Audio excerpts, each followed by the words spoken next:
फूलडोल बाबा वृंदावन के एक संत थे। उनका कोई घर नहीं था, कोई संपत्ति नहीं थी। वे केवल यमुना किनारे या किसी वृक्ष के नीचे बैठकर निरंतर राधे राधे रटते रहते थे। उनकी भक्ति ऐसी थी कि वे बाहरी जगत से पूरी तरह से कट चुके थे। कड़कड़ाती ठंड और भक्ति की परीक्षा। पौष का महीना था।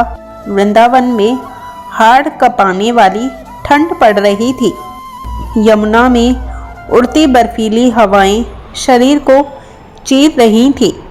फूलडोल बाबा के पास तन ढकने के लिए केवल एक फटी हुई सूती चदरी थी। वे थर थर कांप रहे थे, लेकिन उनकी जिह्वा पर नाम का जाप थमा नहीं था। तभी मध्य रात्रि में एक छोटा सा बालक वहां आया। उसके हाथ में एक सुंदर, भारी और गर्म काली कमली थी। बालक ने बाबा के पास आकर चुपचाप वह कंबल उनके कंधों पर डाल दिया। बाबा ने आधी खुली आंखों से देखा। बालक की मुस्कान बड़ी मनमोहक थी। बाबा ने पूछा, लाला तू कौन है? यह कीमती कंबल मुझे क्यों दे रहा है? बालक ने हंसकर कहा, बाबा मुझे तुम्हारी ठंड देखी नहीं गई, इसे ओढ़ लो, यह तुम्हारी ही है। इतना कहकर वह बालक अंधेरे में ओझल हो गया। मंदिर में खलबली। अगली सुबह जब बांके बिहारी मंदिर के पट खुले तो पुजारी दंग रह गए। ठाकुर जी के विग्रह पर जो बेशकीमती शाही कंबल रात को उड़ाया गया था वह गायब था। मंदिर के गर्भगृह का ताला बंद था।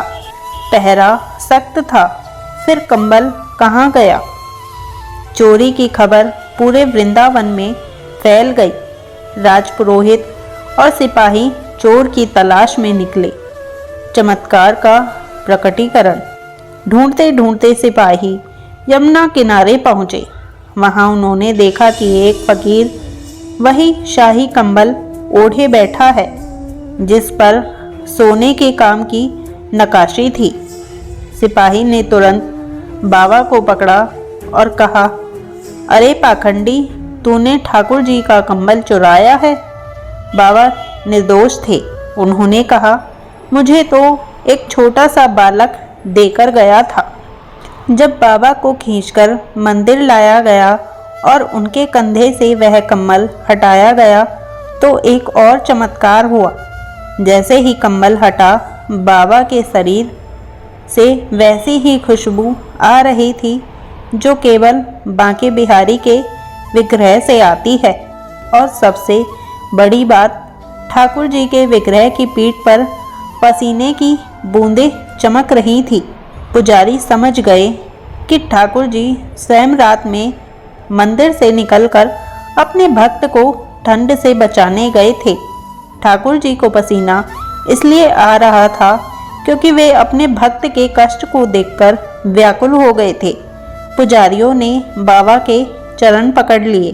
भगवान को 56 भोग या सोने के कंबल नहीं चाहिए। वे तो केवल भाव के भूखे हैं। यदि भक्त का प्रेम सच्चा है तो भगवान स्वयं चलकर आते हैं, चाहे वह यमराज से लड़ना हो या ठंड में कंबल ओढ़ाना। भक्त के वश में है भगवान। भक्ति बिना यह कुछ भी नहीं है। भक्ति ही इनकी शान।